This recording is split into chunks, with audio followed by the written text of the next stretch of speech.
Nada Pessoal, com Antero Paz de Barros e Pedro Pinto de Oliveira. Olá, amigos e amigas, internautas do pnbonline.com.br. Estamos mais uma vez ao lado do jornalista e professor Pedro Pinto de Oliveira, iniciando o programa Nada Pessoal. E conosco hoje, nós vamos fazer via Zoom uma entrevista com um dos mais importantes senadores da República. É o senador Álvaro Dias, do Podemos do Paraná. O senador Álvaro Dias, ele nasceu em Quatá, em São Paulo. É casado com Débora Dias, possui 4 filhos, Rafaela, Carolina, Álvaro e Raíssa. É licenciado em História pela Universidade Estadual de Londrina. Está no 4º mandato de senador, reeleito em 2014 com quase 80% dos votos válidos. É o atual líder do Podemos. Foi vereador, deputado estadual, deputado federal e governador do Paraná. Apontado pelo Datafolha como o melhor governador do Brasil na época. Indicado pelo DIAP nos últimos anos como um dos mais influentes parlamentares do país. Também foi escolhido, por meio de votação realizada pelo site Congresso em Foco, o melhor senador do país em 2006. Em julho de 2007, recebeu em San Diego, na Califórnia, o diploma de doutor honoris causa em administração governamental. Na última eleição, Álvaro Dias foi candidato à presidência da República. E eu vou começar por aí, senador. Na última eleição, o senhor foi candidato à presidência da República. O seu partido, Podemos, teve como candidato aqui a deputado federal o senhor José Medeiros, que não lhe apoiou. Apoiou o atual presidente Jair Bolsonaro. Isso não gerou nada, nenhum desconforto dentro do Podemos? Um prazer enorme recebê-lo aqui no programa Nada Pessoal. Bem, Antero, um prazer conversar com você, com o Pedro também. O Antero, especialmente, foi meu colega no Senado, né? E foi sempre um grande companheiro e um grande senador que enfrentava. Né? Nós somos senadores que enfrentem. Nós temos renovação, mas não sentimos que a renovação significou avanço, ao contrário. Nós estamos caminhando na direção oposta àquilo que deseja a população em matéria de avanços na política, de renovação para valer. Bem, Antero, por que eu fui candidato em 2018? Né? Na verdade, eu fui convidado para a construção de um partido que fosse uma alternativa para o país, já que os partidos estão ainda, né, mas estavam especialmente no âmbito da Operação Lava Jato, muito desgastados, né, partidos considerados organizações criminosas pela Operação Lava Jato. Fui convidado, aceitei o convite no dia 1º de julho de 2017, me filiei e já fui convocado pelo partido para ser candidato à presidência da República. Aceitei exatamente porque o partido necessitava de uma pregação que oferecesse ao país os objetivos desta alternativa proposta como partido e como um projeto de poder do país, um projeto de nação. Enfim, fui candidato sabendo das dificuldades, né, que, na verdade, aceitei a convocação porque entendia que era um momento para a transição no país. E como eu havia feito oposição dura ao PT e ao sistema durante todos aqueles anos, eu imaginei que pudesse sim galvanizar a opinião pública a favor de um projeto de mudança que substituísse esse sistema, por isso eu falava em refundação da República. Muitos não entenderam essa mensagem. Você sabe que, como o partido não tinha grande estrutura, não tinha recursos, nós fizemos uma campanha modestíssima e contamos apenas com aqueles que permaneceram até o fim por serem idealistas, né? Por acreditarem no projeto ou por serem amigos. Os outros fugiram, procuraram os seus interesses. Em relação ao deputado do Mato Grosso, realmente houve um desconforto, houve até pedido de expulsão. Eu próprio pedi que não levasse adiante o pedido de expulsão à época, porque eu não queria ser causa.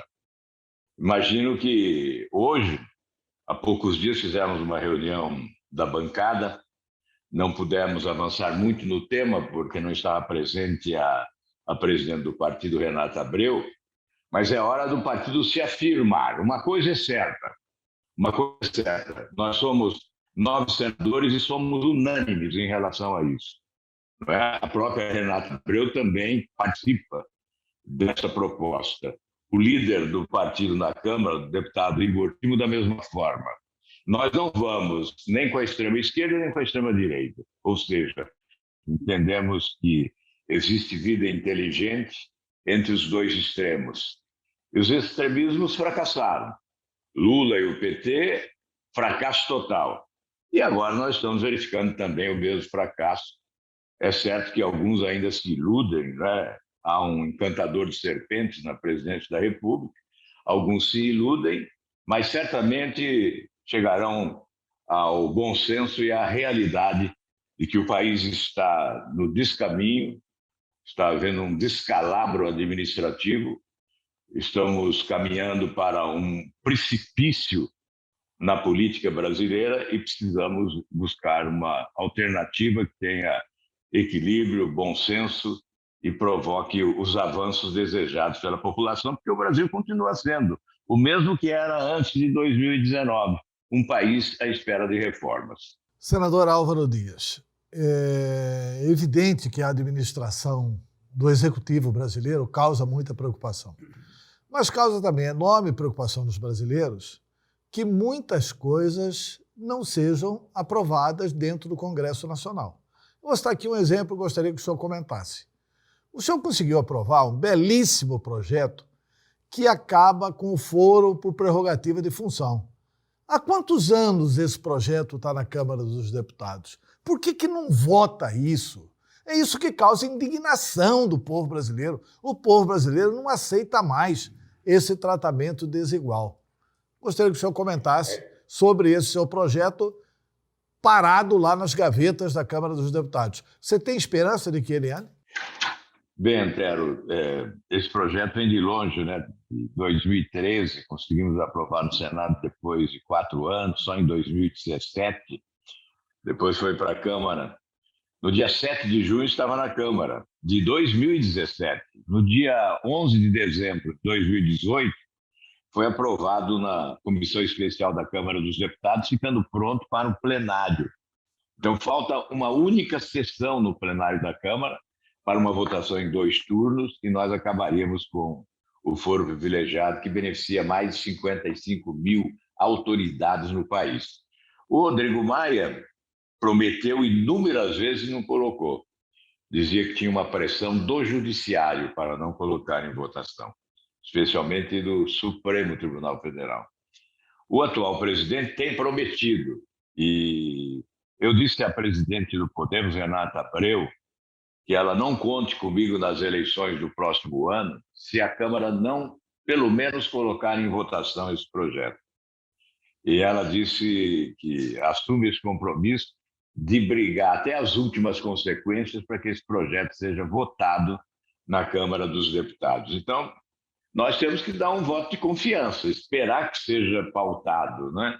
A verdade é a seguinte, a estratégia sempre foi a de evitar colocar na ordem do dia, porque se coloca em votação, ele é aprovado.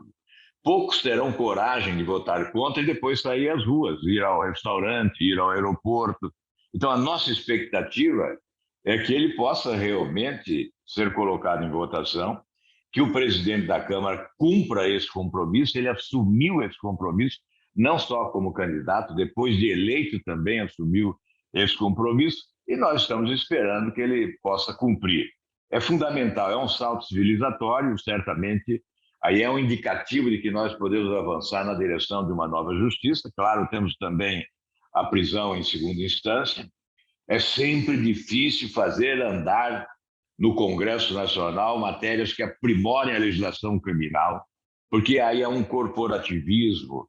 É preciso dizer que essa bancada é muito forte, né? A bancada que combate aqueles que combatem corrupção é muito forte. A bancada que tenta impedir o combate à corrupção é muito forte. Senador Mauro Dias, vamos entrar no assunto da CPI, da Covid, a CPI do Senado da República, a partir das declarações de dois colegas seus, de dois senadores. O primeiro, o senador Omar Aziz, declarou na CBN que esta CPI não vai terminar em pizza, porque é um assunto real, concreto, que está na casa dos brasileiros. Falou das 400 mil mortes, incluindo o irmão 10 anos mais novo, o irmão dele 10 anos mais novo. De outro lado, em declarações registradas pela Folha de São Paulo, o senador Ciro Nogueira, numa reunião com banqueiros e outros poderosos, disse que não vai dar nada para o presidente Jair Bolsonaro, porque, se for o caso, se constrói um outro relatório final, paralelo, e vira uma mera disputa de narrativas. Eu queria que o senhor comentasse essas duas declarações. Bem, eu espero que não termine em pizza, mas que começou em pizza, começou. Começou muito mal. Como nós podemos admitir uma CPI composta dessa forma? O Antero já participou de CPI no Senado. Ele sabe que nós tínhamos lá uma tradição, respeitávamos critérios, né? O comando da CPI sempre era compartilhado. O autor do requerimento quase sempre estava, ou sempre estava à mesa, no comando da CPI. Depois o PT aprendeu a dominar as CPIs e isso acabou. Essa tradição foi ignorada. O PT aprendeu a dominar a CPI, aí escolhia a dedo, colocava relator, colocava presidente da CPI. E eu esperava que agora houvesse o restabelecimento da tradição. E não houve. Houve lá um conchavo entre alguns, não é? E aí não está nem governo nem oposição, não é um confronto de governo e oposição, porque alguns dos integrantes do comando da CPI, né, que participam do comando da CPI, são da bancada de apoio ao governo. Ficou difícil de entender essa CPI, sabe? Porque aqueles que participaram, inclusive, obtendo as tais emendas extras para votar orçamento, para votar outras matérias de interesse do governo, estariam supostamente agora nessa CPI na oposição ao governo. Fica difícil de entender, é muito complicado, sabe? E aí a imprensa, inclusive, coloca como governista um senador digno, respeitável senador, que é Eduardo Girão, que é independente, absolutamente independente. E toda hora eu tenho que desmentir que ele não é governista, eu tenho que dizer que ele não é governista, e ele próprio fica indignado ao ver que colocam ele como governista. No entanto, ele já apresentou um requerimento para investigar as caminhadas do presidente da República na periferia de Brasília, sem máscara, promovendo aglomeração. Então, ele não é governista, mas essa CPI é muito confusa. Falar em governo e oposição na CPI é uma grande confusão. Por exemplo, Ciro Nogueira é um dos principais líderes do governo no Congresso do Centrão. No entanto, votou pela eleição do Omar Aziz e do Renan Calheiros, relator. Então, eu não entendo mais nada, viu, Pedro? Está difícil de entender. Agora, o que a CPI pode revelar? Aquilo que já está revelado. Vai se discutir o quê? O presidente é genocida ou não é genocida? É negacionista ou não é? Não é? Ele promoveu a aglomeração, ele desestimulou o uso de máscara, desestimulou o isolamento, ele foi omisso na aquisição de vacinas. Tudo isso será discutido. E, de outro lado, aí com o impulso e estímulo do governo, vai se discutir o dinheiro que foi para os estados e municípios. Onde foi parar esse dinheiro? Houve desvio, mas isso a Polícia Federal já está cuidando, né? Já fez 60 operações. O Ministério Público já está trabalhando. Tem governador que foi preso, prefeito que foi preso, secretário que foi preso, empresário que foi preso, no âmbito das investigações relativamente a recursos que saíram de Brasília para o combate à pandemia em estados e municípios. Esse requerimento foi do Eduardo Girão, para ampliar o âmbito da CPI, alcançando estados e municípios e esses desvios. O governador de Santa Catarina, por exemplo, está afastado. Hoje mesmo, lá no Rio de Janeiro, estão discutindo o impeachment do governador que foi preso e está afastado. Tudo isso como consequência, né, do trabalho da Polícia Federal em torno de denúncias de fatos determinados, portanto, que culminaram com essas providências. E a CPI vai revelar o quê? Mais do que a Polícia Federal está revelando, mais do que o Ministério Público está revelando. Nós sabemos, o Antero sabe que participou disso, na França, por exemplo, uma CPI só se justifica para convocar o Ministério Público a instaurar procedimentos de investigação, para que se responsabilize civil e criminalmente envolvidos em corrupção ou em crimes praticados. Não é? Lá, quando a CPI está instalada na França e o Ministério Público instaura procedimento, ela se esgota, ela se encerra. Aqui não, aqui nós temos um outro comportamento. Eu digo que é também proveitoso, né, porque a CPI propõe transparência. Ela tem essa finalidade também de colocar o mal à luz para que ele possa ser identificado, para que ele possa ser combatido e, eventualmente, condenado. E também a CPI tem que ser um campo de proposição, não é? A CPI tem que apresentar propostas. CPI do Judiciário, nós tivemos uma, propôs mudanças na legislação relativamente ao Judiciário. Eu presidi a CPI do futebol lá em 2001. Nós demos origem ao Estatuto do Torcedor, a Lei de Responsabilidade do Desporto. Portanto, a CPI produz também no campo propositivo. Esta CPI poderia produzir muito neste campo, na orientação, porque o que há hoje é uma das razões dessa CPI, é a trombada constante do governo brasileiro na ciência. Isso vai ser discutido também nessa CPI, né? Mas isso já está sendo discutido e acaba sendo, como disse o senador Ciro Nogueira, uma questão de interpretação. Então vai ter um relatório com uma interpretação e outro relatório com outra interpretação. É evidente que a maioria elege um relatório, mas o outro não é desconsiderado. O outro pode, inclusive, ser também encaminhado ao Ministério Público. Eu fiz isso na CPI dos Correios, fiz um relatório paralelo, por não concordar inteiramente com o relatório oficial, e encaminhei ao Ministério Público, à Polícia Federal e à presidência da Câmara dos Deputados o pedido de impeachment do então presidente Lula, já que no meu relatório paralelo considerava o presidente irresponsável e havia, sim, crime de responsabilidade e competia àquela CPI pedir o impeachment do presidente e não o fez. Então, esta CPI, eu não aposto nela, meu caro Pedro. Eu vou ficar distante dela, acompanhando. Obviamente, eu desejo que ela traga algum resultado positivo para o país. Mas, sinceramente, eu não posso gerar uma falsa expectativa e não posso dizer que eu acredito nessa CPI. Senador Álvaro Dias, eu estava no Congresso Nacional, era seu colega, tive a oportunidade, inclusive, de defender da tribuna tanto você quanto o seu irmão, o senador Osmar, porque ambos assinaram uma CPI de combate à corrupção e, por causa disso, vocês acabaram, inclusive, se desligando do PSDB. Né? Queriam que tirasse a assinatura, coisa com a qual você não concordou. E você sempre foi um dos entusiastas defensores da Lava Jato. A Lava Jato acabou? Qual que é a sua opinião sobre a Lava Jato? Ou a Lava Jato pode ressurgir, inclusive das urnas?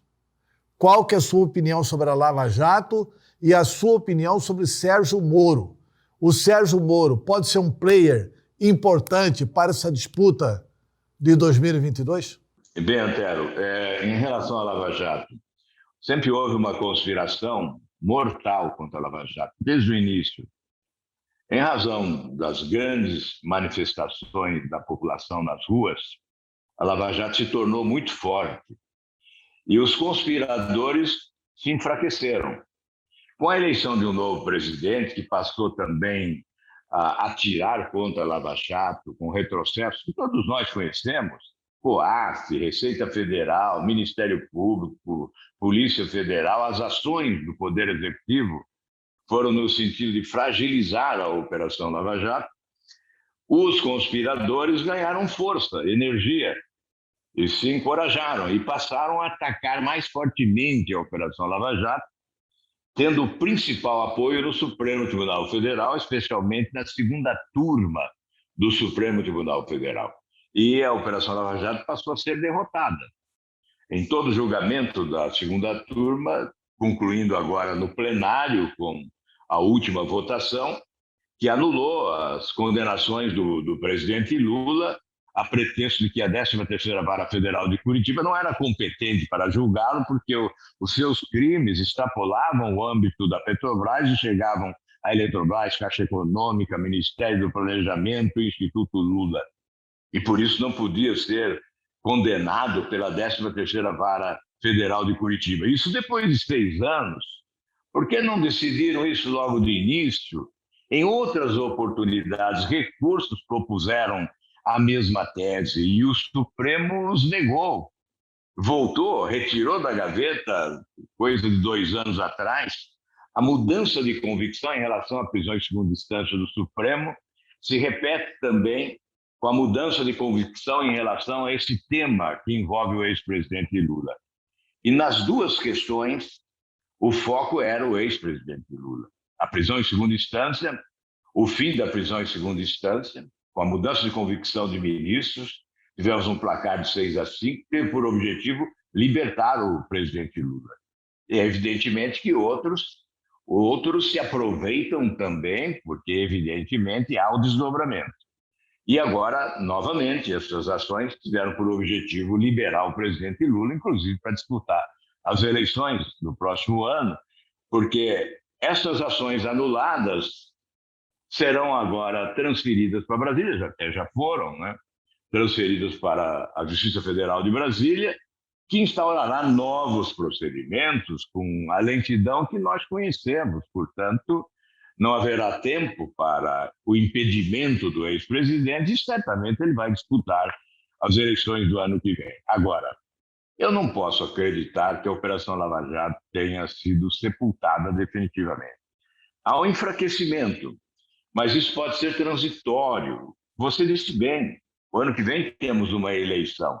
Quem sabe se elege um presidente da República que queira institucionalizar a Operação Lava Jato como uma política de Estado permanente de combate à corrupção. E não fulminá-la com esses ataques que têm por objetivo fazer com que a impunidade derrote a justiça. O que está acontecendo no Brasil é o fracasso do nosso sistema judicial. E com esse fracasso, o Brizola diria um fracasso rotundo, né? Com esse fracasso, nós estamos assistindo à vitória da impunidade contra a justiça. Quem sabe a população brasileira, acordando no ano que vem, possa retomar o caminho do combate à corrupção para valer no nosso país, reeditando a Operação Lava Jato de forma eficaz, e não, evidentemente, com todas as dificuldades que nós estamos vivendo. E quando eu falo em conspiração, a conspiração está no Executivo, está no Judiciário, Supremo Tribunal Federal, está no Congresso Nacional. No Congresso, no campo legislativo. Quando se trata de avançar na legislação criminal, você esbarra nas muralhas impostas pela bancada poderosa da corrupção. E quando você encontra pela frente projetos que dificultam o combate à corrupção, como abuso de autoridade, por exemplo, para desestimular a investigação, a denúncia e o julgamento, aí você encontra ambiente fértil, né? A celeridade é reconhecida, né? A eficiência também, e as propostas caminham para a aprovação. Então, essa conspiração tem um tripé: executivo, legislativo e judiciário. Senador Álvaro Dias, o Antero perguntou também sobre a condição do ex-juiz Sérgio Moro como um player para a eleição de 2000. Mas eu só queria complementar, assim, que o senhor analisasse essa condição, se ele continua tendo condição no âmbito de uma perspectiva de uma candidatura que leve alguma das ideias da Lava Jato, mas o fato dele ter abandonado a magistratura para entrar no governo do presidente Jair Bolsonaro. Como é que o senhor avalia o Sérgio Moro a partir desse gesto? Bem, eu vou, agora em homenagem a você, Pedro, e ao Antero, eu vou responder como se eu não fosse político, né? Porque político às vezes esconde, acha que é uma estratégia, que você não pode abrir o jogo, que você não pode revelar certas coisas. Eu vou revelar tudo o que está acontecendo.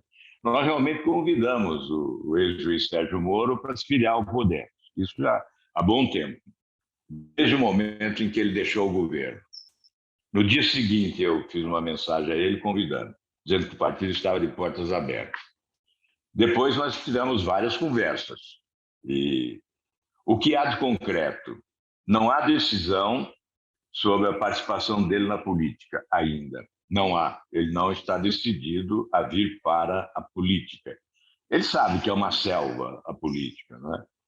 Então não há essa decisão. Ele está hoje nos Estados Unidos trabalhando, participa lá de uma empresa e pediu prazo até outubro, pelo menos, para uma decisão de participação nas eleições do ano que vem. Há uma decisão dele já adotada. Se vier para a política, será pelo Podemos. Se filiará ao Podemos. E se disputar a eleição, será pelo Podemos. Mas não há essa decisão. Eu não posso apostar numa eventual candidatura dele. Eu colocaria 50-50, né? Não há uma decisão e, obviamente, não vou fazer nenhuma previsão de possibilidade. Então, nós vamos aguardar uma definição dele até outubro, novembro, não vamos falar em plano B até que isto ocorra, não é? Em relação à decisão dele de ter deixado a magistratura ir para o governo, ele declarou mais de uma vez já que o objetivo era continuar o trabalho de combate à corrupção, entendendo que no governo ele teria condições de fortalecer a Operação Lava Jato, oferecer a ela os instrumentos de legislação para que se tornasse ainda mais eficaz, promovendo avanços, portanto, no combate à corrupção. Esta seria uma segunda etapa da sua trajetória, mas ele não imaginava que fosse encontrar todas as dificuldades que encontrou. Eu confesso a vocês que, tivesse sido consultado a respeito, não recomendaria, né? À época, por conhecer o cidadão que preside o país.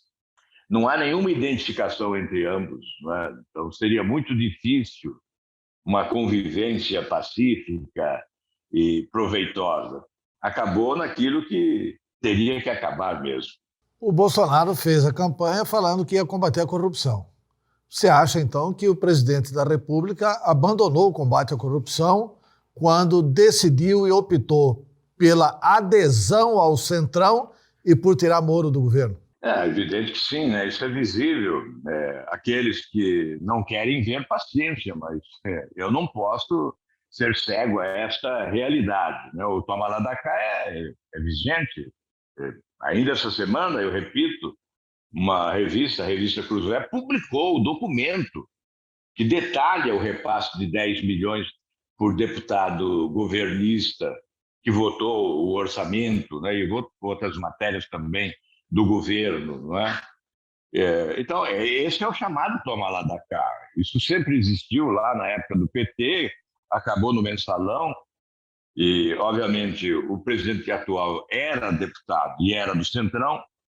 Ele fez um movimento para se eleger presidente, saiu dessa esfera do Centrão, mas a força da origem é descomunal. Então, o retorno à origem foi apenas uma questão de curto espaço de tempo, né? Então, nós estamos com o mesmo sistema. Então, o mesmo sistema de relação promíscua entre executivo e legislativo. Isso se chama corrupção.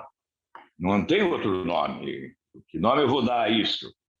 Isso se chama corrupção, uma relação promíscua entre o executivo e o legislativo. No início da entrevista, senador Álvaro Dias, o senhor disse de que o Podemos não vai optar nem pela extrema-esquerda e nem pela extrema-direita, dando a entender de que provavelmente pode optar aí pelo centro democrático. Eu quero entender o seguinte, o centro já falou em Mandetta, já falou em Ciro, já falou no governador do Rio Grande do Sul, já falou no Dória.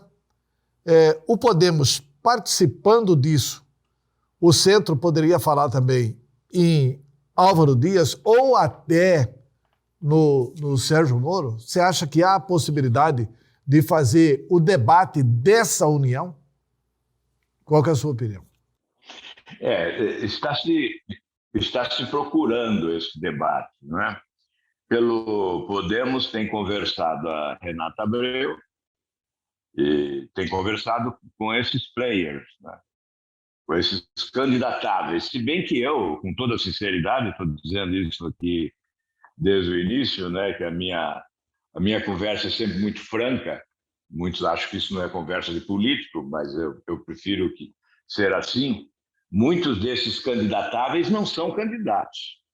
Eles fazem um balão de ensaio, né, buscam visibilidade, aproveitam o momento para se promoverem e depois pleiteiam outro tipo de espaço. Ou é governador, ou é senador, enfim. Depois da promoção fica mais fácil, né? Mas, de qualquer maneira, nós estamos admitindo as conversas que estão sendo feitas, né? Inclusive quando se fala, olha, o Podemos convidou fulano para se filiar. Houve uma reunião nossa, interna da bancada, com a presidente do partido, o líder da Câmara, e que realmente houve essa autorização para o convite, mas que ninguém viria para o partido com a tarja de candidato. Ninguém viria para o partido com o carimbo de candidato a presidente. Seria bem recebido no partido, bem acolhido, esses que são postulantes, não é? Mas, evidentemente, teria que construir a sua candidatura no âmbito do partido. Então, essas conversas são válidas, nós concordamos que elas ocorram. O próprio Sérgio Moro tem conversado com Amoedo, com Eduardo Leite, com Luciano Huck, com o Dória, enfim, todos eles conversam, né? O Ciro já é uma outra candidatura irreversível, mais à esquerda, né? Centro-esquerda, então não participa muito destas conversas que visam uma alternativa mais ao centro, né? O Ciro, me parece, é uma candidatura irreversível, não depende de entendimento com outros candidatáveis. Então, fica essa conversa ainda, não sei até quando. Nós sabemos que é sempre difícil a convergência, é legítima a aspiração de cada um, né? E cada partido também tem o seu projeto. Ocorre que alguns preferem até não ter candidato, né? Para ficarem mais livres para eleger governadores e, sobretudo, alguns que só pensam mais em eleger deputados federais, em razão de melhorar o fundo partidário, né? Então, no frigir dos ovos, como se diz popularmente, nós vamos ter uma redução do número de candidatáveis. Eu acho que ainda temos um tempo, né? Principalmente porque agora nós estamos em meio à pandemia, com toda a sua perversidade, e é até constrangedor falar em candidatura. Então, eu imagino que, realmente, depois de outubro, as coisas possam deslanchar mais. E, do nosso caso, do Podemos, principalmente, antes de outubro, nós vamos ficar patinando, não vamos sair da estaca zero, não vamos evoluir. Mas existe, sim, Antero, essas conversas visando buscar uma convergência em torno de um nome que pudesse facilitar. Eu, com toda sinceridade, acho que pelo patrimônio adquirido no combate à corrupção como juiz, né, por ter colocado na cadeia barões da corrupção, é inacreditável se o país esquecesse isso, né, rapidamente. Então, eu imagino que o Sérgio Moro seria, nesse momento, o nome de maior potencial para representar o centro, né? Esta é a minha modesta opinião, se bem que em política é bom ter cuidado com as opiniões, né? Porque nós sempre somos desmentidos pela realidade. Senador Álvaro Dias, muito obrigado pela entrevista e a palavra para as suas considerações finais. Muito obrigado, Antero. É sempre um prazer falar com você, pela sua história no Senado. Nós não esquecemos do seu comportamento lá, do seu desempenho, da competência e da coragem. Pedro, muito obrigado também. Um abraço a todos do Mato Grosso, um abraço a todos de Cuiabá. enfim, vamos acreditar que é possível ainda reabilitar as esperanças do nosso povo de transformar o Brasil numa grande nação. Um grande abraço a todos vocês. Muito obrigado. Na próxima semana a gente volta com mais uma entrevista no Nada Pessoal. Nada Pessoal, com Antero Paz de Barros e Pedro Pinto de Oliveira.